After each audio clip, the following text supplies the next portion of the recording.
Close enough. This session is on the TMD's operations group. What's new and exciting in the control room? I'll be presenting today. I'm Glenn Blackwelder. I'm the traffic operations engineer for the TOC, and I'll be joined by Kristen Hoschauer. Kristen has worked at UDOTS for 3 years and is the Zero Fatalities program manager. I'll also be joined by Corey Kulam. Corey is the control room manager for the TOC. Corey's worked for UDOT for just over 1 year now. And he has a background in emergency management. A couple housekeeping items before we get started. We'll circulate around the sign-in sheet. Please sign in.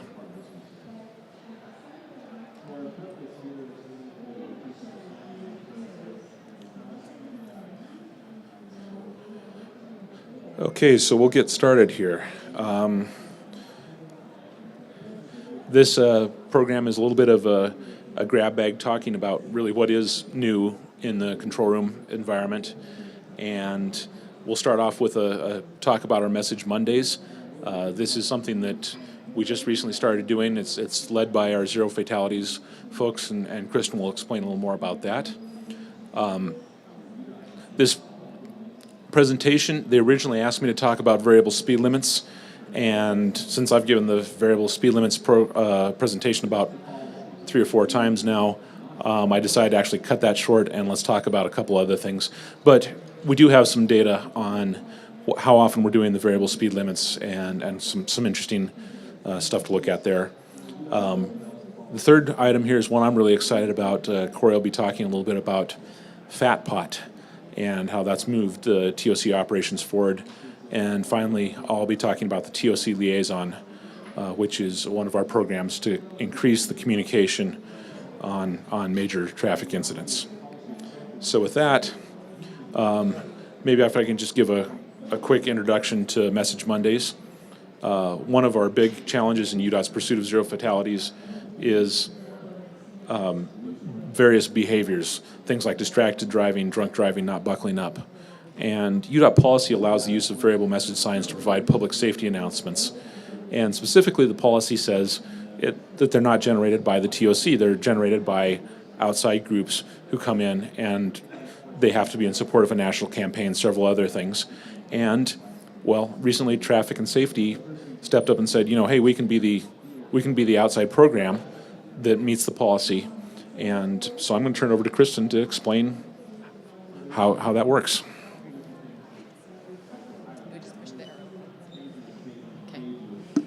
Hi, I'm Kristen Hoschauer. Can you hear me? Oh, good. Okay.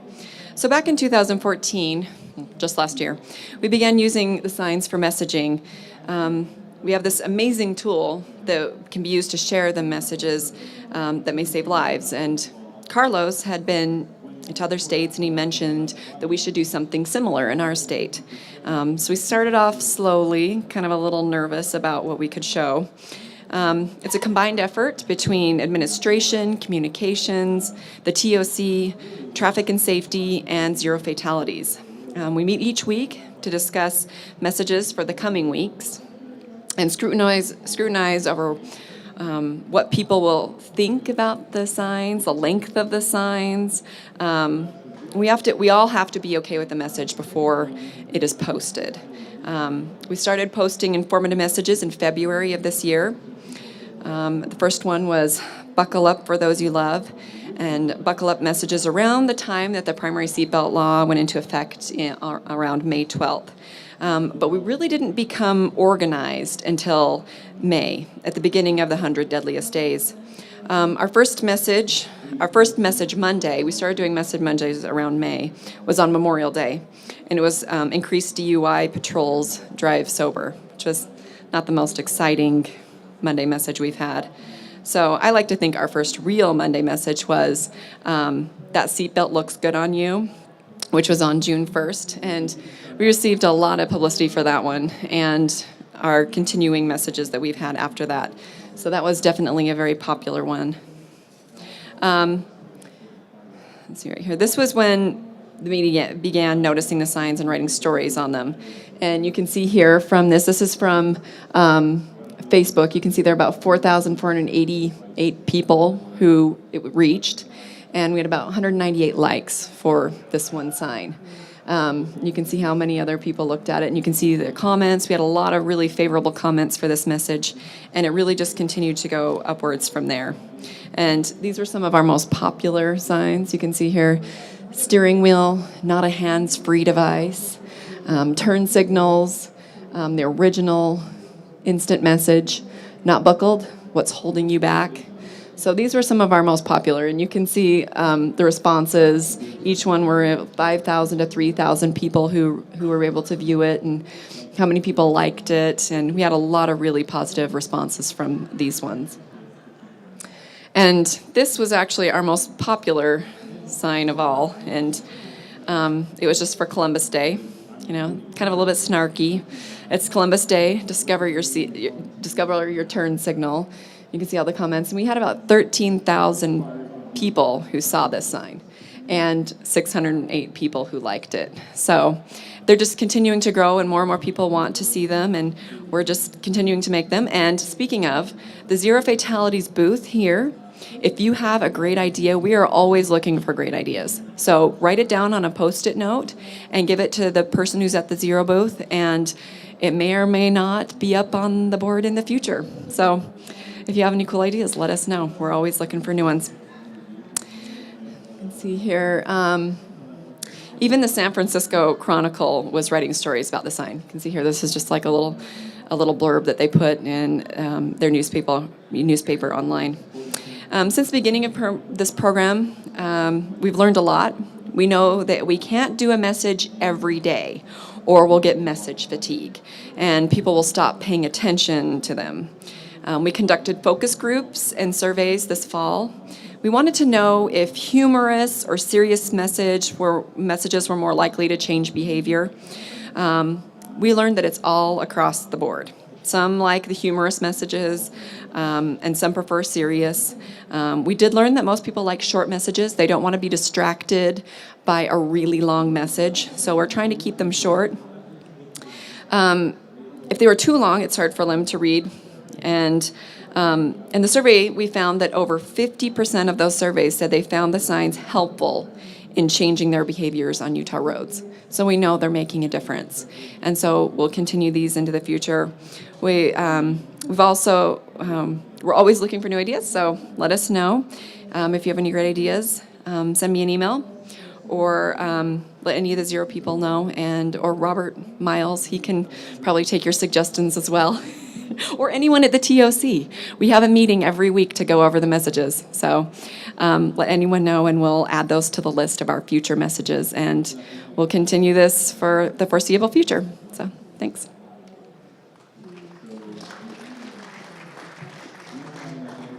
Okay, we'll move from Message Mondays to variable speed limits. There have been several presentations that have been given on how variable speed limits work, some of the design criteria. I really wanted to focus this on a little bit about how it actually operates and how we've been operating it.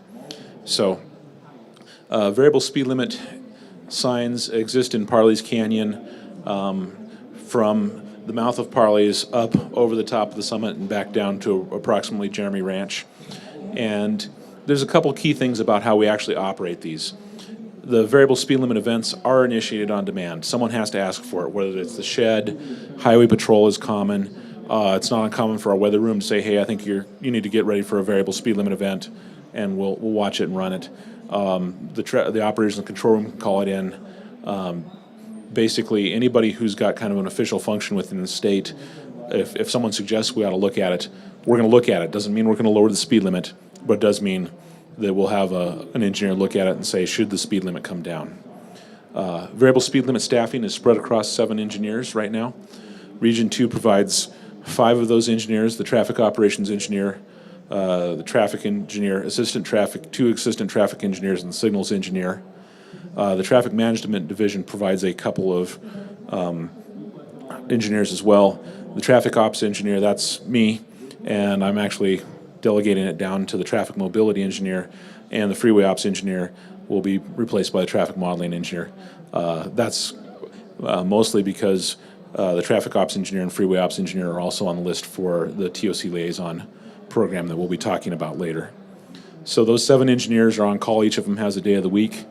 And if something happens where we think we need to lower the speed limit, they get called. Maybe I should also mention that the actual authority to change the speed limit belongs to the region director, region 2 director, and they issue a letter that delegates the authority to those engineers on the list. So, what have we done? The first event was on January 6, 2014, and we've had another 87 events through October 6, 2015. During those events, engineers evaluated speed limits 446 times. And I should note that the system was also active about 70 times for construction and several times for testing. I may have also, those 87 events I think may include a couple of test events as well that may have sneaked past my screen. So when did we actually run it? We ran, you'll notice that 2015 has a very odd pattern, most related to the fact that we didn't have a lot of winter weather, but we had a very wet May. And as a result, we did wind up running a lot of incidents in May. 2014 is probably more typical of what we would expect to see, which is heavier use during the winter months, lighter in the summer. But we do definitely see in heavy rain in Parleys, we see the speeds drop, and we often drop the speed limit to follow that into typically about the 55 mile an hour range. So, time of event of day for evaluations. So the previous one was when are the events. An event occurs, it lasts for however long, and during that event, the engineers will evaluate the speed limit periodically. And the amount of time between those evaluations can vary from 15 minutes up to several hours. And what we see with this data here is you'll notice that the highest evaluations are around 10 or 11 at night, and also some between 6 and 8 in the morning. And we think we know why this is. What happens is we have, throughout the day, we've got various events that are starting up, and an event may last a certain period of time. Say it starts snowing at 3 p.m., we'll start to evaluate it, and we'll probably actively manage it through until about 10 p.m. What's happening at 10 p.m. is, at that point, if it's been snowing for several hours, the plow drivers, if it stops snowing, the plow drivers may have done everything that they can do. It may be cold enough that the road condition remains somewhat suspect. And what we'll tend to do is, if we have an event occurring overnight, is just to set the speed, go to bed, and pick it up in the morning. And that's why we see the spike in evaluations at 6 to 7 p.m., 7 a.m., sorry, in the morning. There's a couple reasons why we do that. First of all, roadway conditions may not change quite as much over the evening hours. If it's dark, it's cold, whatever is happening with the plows continues to happen. The other thing is we base these speed limits off of what we're observing as a travel speed. And if it's snowing in Parleys in the middle of the night, there's not very many cars out there. So it's really hard to get a good read on what the traffic is actually doing. You know, we may see 15 miles an hour in the right lane, 30 miles in the center lane, and we may see a 50 or 60 mile an hour speed in the left lane, but we go back and look at the data and said, well, we had one car in the left lane. That was obviously someone who felt comfortable going quite fast. They may have caught right behind a plow string or whatever. We may have 5 or 10 vehicles in the center lane and almost no one in the right lane. And as a result, we're looking at that saying, well, the travel speeds aren't telling us much about how the roadway is to actually drive. The camera images are dark. We do have some RWIS stations out there. We could look at GRIP or the, where's Cody and Jeff, the weather index, we could look at that as well and potentially use that. But realistically, there's just not a lot happening, so we tend to kind of let the speed limit stay at wherever it wound up when the traffic started dropping off. So one of the questions we get asked is, does it make a difference? And really, we're still answering this one the same way, which is UDOT doesn't have sufficient data yet. We'd like to see a 3 to 5 year baseline. We're in our second or third winter here, although one of those winters really didn't have much in terms of weather. And one of the things is if you think about a standard safety treatment, it's effective 24/7, 365, and we'd like to see a 3-year baseline to know whether it made a difference. Well, in this case, we're talking about something that may run probably somewhere between 400 and 800 hours a year. And so we're looking at a very small data sample in terms of the effects on safety. So with that in mind, we're going to bounce over to the next one, which is a little bit about control room operations and our new FatPot system.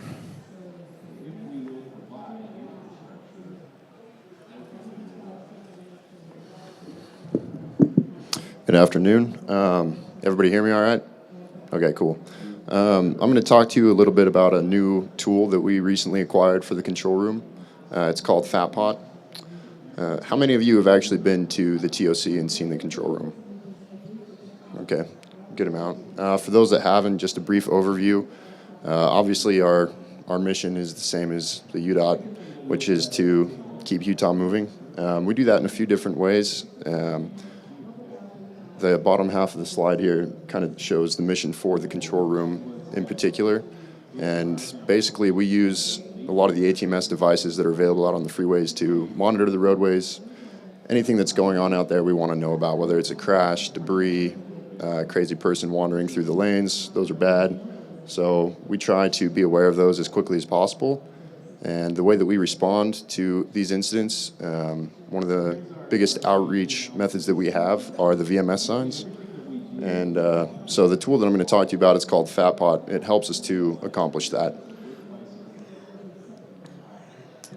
So some of the tools that we use, CCTV, VMS, radios and scanners, media, we follow different Twitter accounts, basically any way that we can get information into the control room to find out about an incident, we try to utilize. And in the past, we've used a system called, it's a CAD system. So a CAD system is a computer-assisted dispatch piece of software. And what it essentially does is shows our operators logs that dispatchers make concerning an incident. It shows things like location, type of incident, the units that are responding, duration, things like that. And so for a long time now, we've had a CAD system called Spillman, and we've had that for just Salt Lake and Utah counties. It's probably the best system we have to monitor what's happening on the freeways because it's very rapid and it's exact. It has all the details that we need in order to respond to something. And so it's been extremely valuable. For all the other counties in the state, we've relied on incoming phone calls, Twitter accounts, radio scanners. So we're listening to troopers and dispatch interact with each other and trying to pick out the details. And that can be tricky. Say there's a snowstorm going on, you might have a CAD system that has over 500 calls in a few hours. And trying to pick out details from a crash over a radio is really tough to do.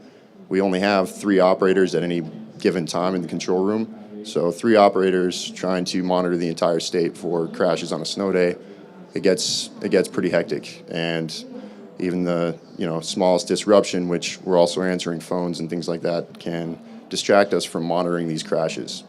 That's problematic because then we can't put messages out to the public that are accurate. We can't let people know what's going on. So putting out good information is a lot of what we do. And to better accomplish that, we needed a new tool. And so we took some steps to get what we call FatPot. Well, we don't call it that. We call it Chubby Kettle.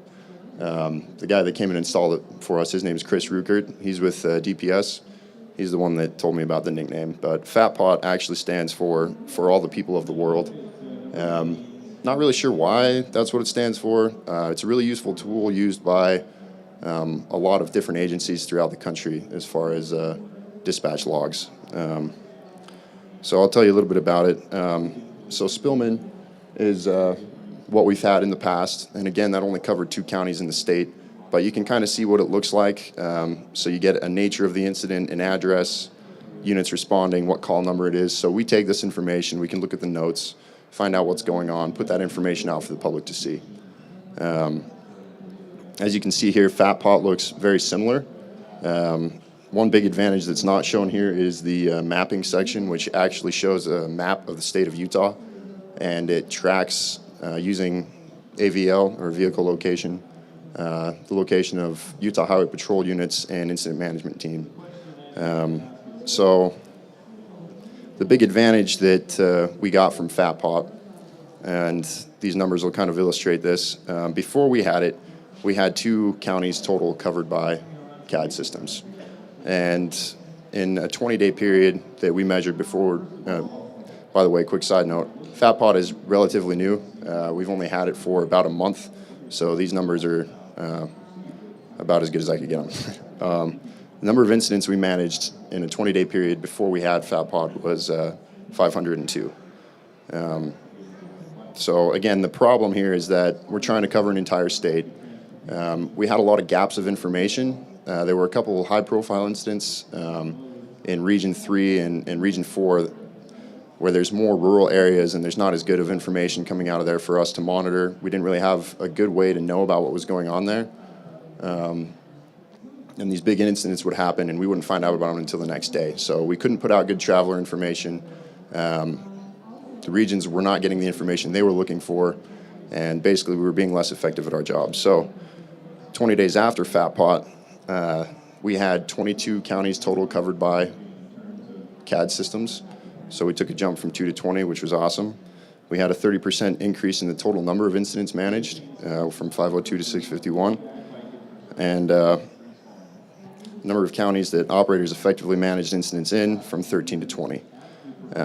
We expect to see those numbers to continue to grow.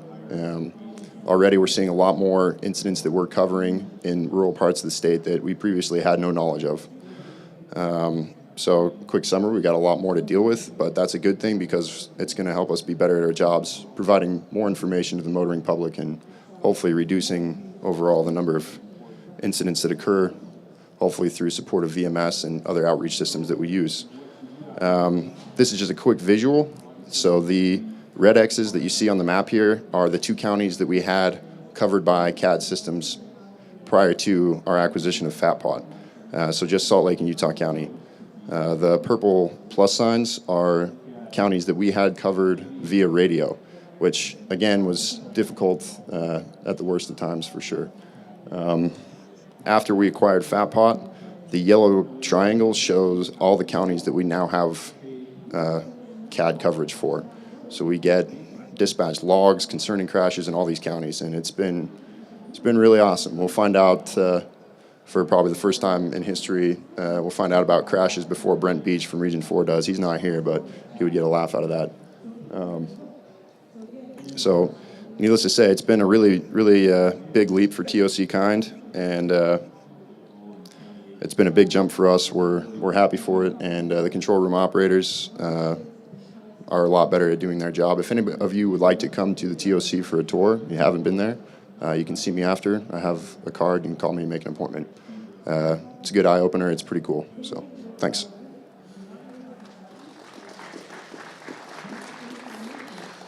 I should mention that Corey was the major driver behind us getting FatPot.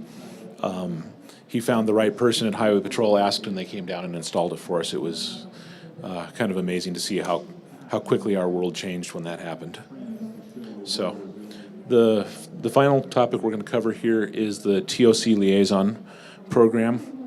And this is something that we also implemented just this year. It was actually, well, this year it was December of 2014 is when we started. And the background behind this is Shane encouraged us to review TOC operations and see what could be done to improve our response. And we went through a brainstorming session and came up with a bunch of ideas. And the TOC Liaison Program was immediate, relatively low cost, and really helped us explore a lot of the issues.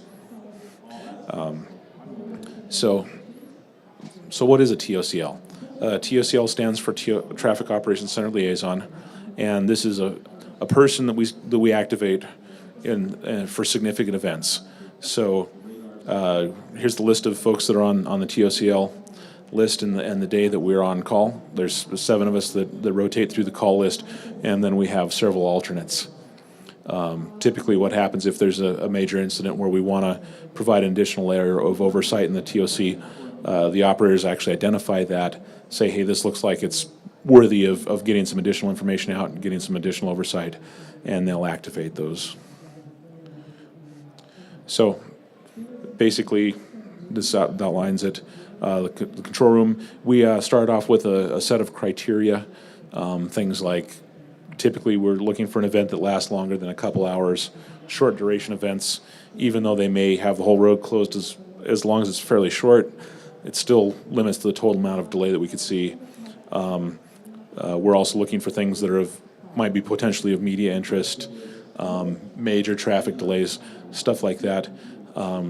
Talking with Corey, the operators have taken that original list, but over time we're starting to develop a sense, more than actually evaluating every single incident against criteria. They're starting to say, I think this one feels like a TOCL event. So oftentimes the operators will call, ask the engineer, hey, actually we're not all engineers on the list. Ask the TOCL, hey, do you think this is worthy? And we'll occasionally have a back and forth and say, we don't think it's going to last long enough. Let's not do it. And that's an important part of the process as well. Once we actually do activate a TOC liaison, the TOCL will review what the TOC has done for traveler information, signal timing, et cetera. Take a quick look over the entire response, maybe ask any questions, make any comments regarding, hey, have we thought about doing this? Have a little bit of back and forth. And then when the TOCL's done that, they'll generate a email update that summarizes UDOT's response, what's happening and what UDOT's doing about it, and send that out. And from there, they'll continue to monitor the event and update as needed. So I'm just wondering, by show of hands, who here has received a TOCL email? Okay, so just a few folks. If you feel like you would like to be on the list, let me know and we can take a look at it. A couple of things that we have found throughout this. Originally, the program was called Manager in Charge, or MIC. The overall response from UDOT outside of the TOC was immediate and positive. People said, great, I'm glad someone's in charge of that whole incident. To which our response was, no, they're not really in charge of that whole incident. They're just part of the TOC. TOC really doesn't have the line authority to direct UDOT's response. And here's an illustration of it.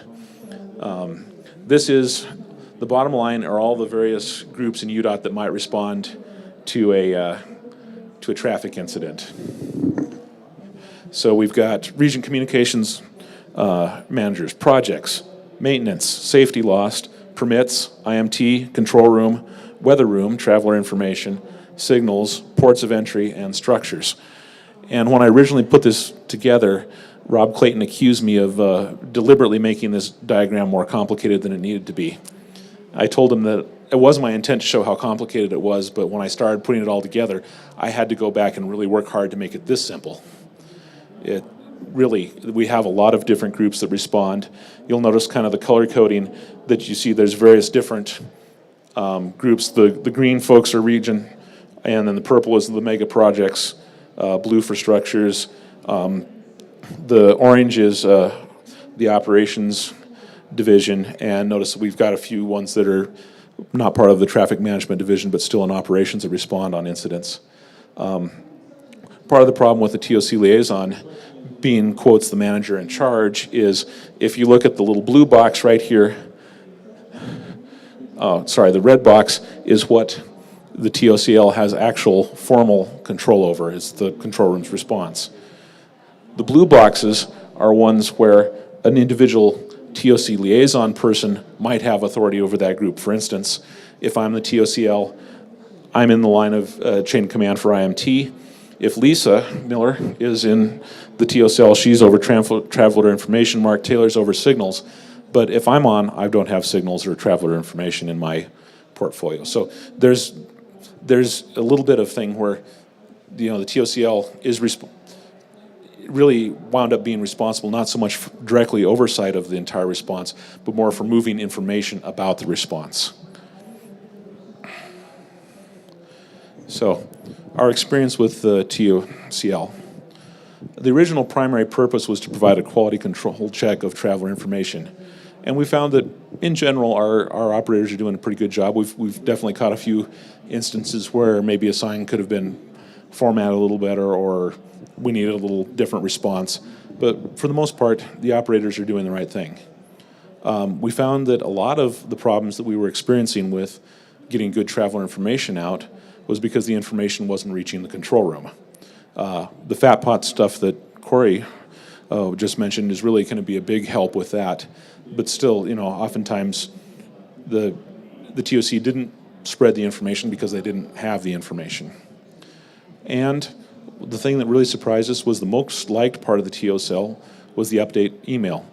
We've heard a lot from various folks in UDOT leadership that they really like knowing what UDOT was doing during an incident. So here's some stats regarding the TOCL. Since December 19, 2014, we've had 79 TOCL events. That comes out to an event every 3.8 days, and the average duration of the event's 3.4 hours. That comes out to about just over 6 hours a week that we're spending doing events. And you can also see the incidents by day of the week and by staff, and you can see it's not an even distribution. Mark Taylor has not been pleased about the fact that he's been the person on Friday. So he gives us an occasional hard time about that. And Mark does a really good job of answering his phone, probably in some cases beyond the call of duty. The fact that you'll notice that both Corey and I have disproportionate sizes of TOCLs compared to the days. Corey takes Sunday, and I take Saturday, and I take Sunday. And part of the reason we've covered more is because oftentimes during the workday, if we're in the control room and a TOCL event comes up, we'll shortcut it. I think if we look at, I think Lisa does that as well, those of us who actually work in the control room. So, was thinking about this program and thought, well, let's talk a little bit about what's the benefit and the cost. Well, benefits, leadership likes the information. We've increased internal UDOT understanding about what occurs on incidents with this program, and we've made some slight improvements to our traveler information. The costs, there wasn't really an immediate direct cost. Basically, we just assigned additional duties to a bunch of people, and that resulted in some indirect costs. The displacement of other work that the TOC liaison would do, both direct, 6.5, just over 6 hours a week, plus indirect. We've had several TOC liaisons say, hey, I got working up at 3 a.m. and it shot the rest of my day. I was done with the incident 3 hours later and came into work and wound up taking a nap under my desk. I mean, that's happened. And the other indirect cost is there is some disruption to the TOCL's life. These incidents don't occur during the normal working hours at all times. So now's a good time for questions. For me, for Kristen, for Corey. Yes.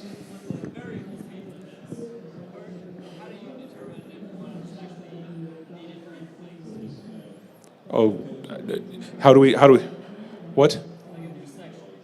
A new section? We don't have a formal process for that yet. There was a proposal to do for 3 sections, 2 in Region 4 and 1 in Region 3, and I think really realistically what happened with those is they're kind of on hold until we figure out the required staffing. Right now we have to have an engineer on call. It's PE basically conducting a small speed limit study, and it's a lot of hours, and it's a lot of odd hours. Region 3, I believe, decided to change the scope of their project and actually focus a little more on a couple of different other mitigations just because they didn't have the staff to do it. And I agreed with them. I also had told them that TOC wasn't going to support that the way we do Region 2 because we didn't have enough staff to help. So in terms of the process, I know that Region 4, they've put theirs on hold in part because of staffing issues, and they're hoping that we'll come up with an automated process that works better. So did that answer your question? Actually, the other thing that we can do to look at to know whether it's technically warranted is if we've got traffic detection. What you actually look for is what percentage of the time over the year in bad weather was the speed actually reduced. Because we typically set the speed limit the same way we would any other speed limit, 85th percentile speed. And if we're seeing the speed drop due to weather, that's when we operate. So that's the other technical reason. So. Other questions? Yes, John.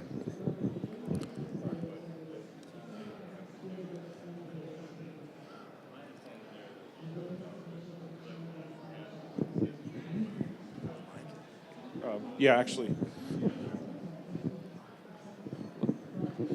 It's hard to hear in here. Okay, it's kind of a two-part question. One with, my understanding of Philpott is that that's a collection of CAD systems, of all the CADs, and you just had the Spillman systems. So the one question was, the state I saw at one point was trying to standardize statewide on a single CAD. I'm curious if you know the status of that. And then two, where are there still some gaps in there? Now that you got the Philpott, there's still some gaps out there. It seems like there's got to be a CAD statewide, so why the gap?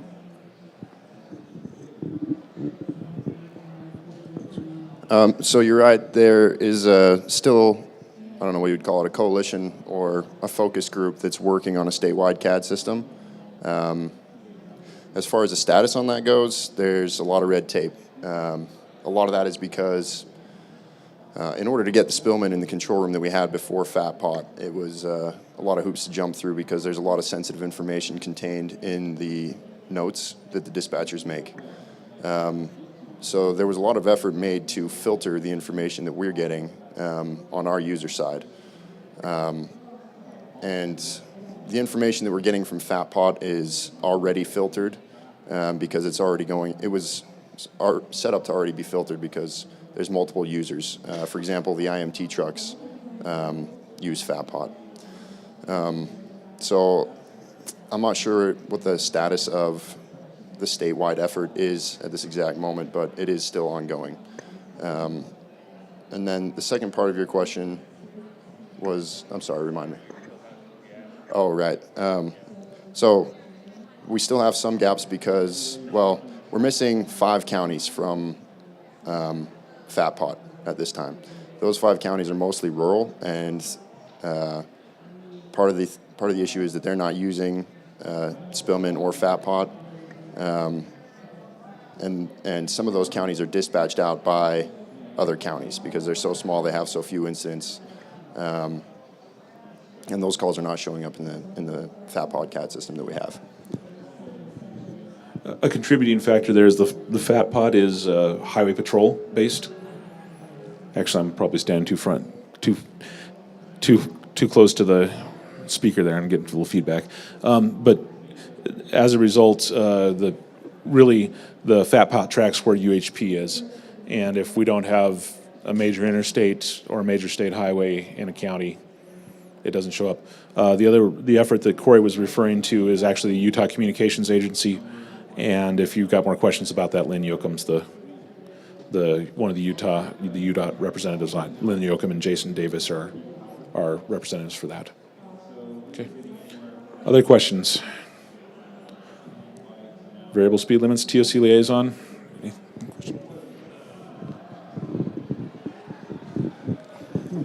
Why, thank you. A variable speed limit operations question. On Parley's, are they cut into zones? You have like 5 zones, or is this an east-west thing? So if there's an accident here and you change the speed limit for that, say, eastbound, does it change the westbound as well? Or do you do it by zone or by direction? So there's 4 zones, 2 eastbound, 2 westbound. They basically cut over about Lambs Canyon, and we evaluate all of them individually. So we definitely often have a different speed uphill and downhill. It's actually kind of surprising how often those are different. I think it's partly because they'll plow one direction, swing around, plow back the other direction, so you can kind of see it. They almost alternate in terms of speeds. The funny thing is you see that in rainstorms as well, that oftentimes one direction will be different than the other. And then the upper canyon is a separate from the lower canyon. And looking at the speeds, we often do see a split between those two. So, other questions? Everybody ready to head off to the next session? A few minutes to go check out booths. All right, do we have the sign-in sheets? Didn't went around. If you didn't get a chance to sign in, I think it's there at the back. And if we can give a hand for Corey and Kristen.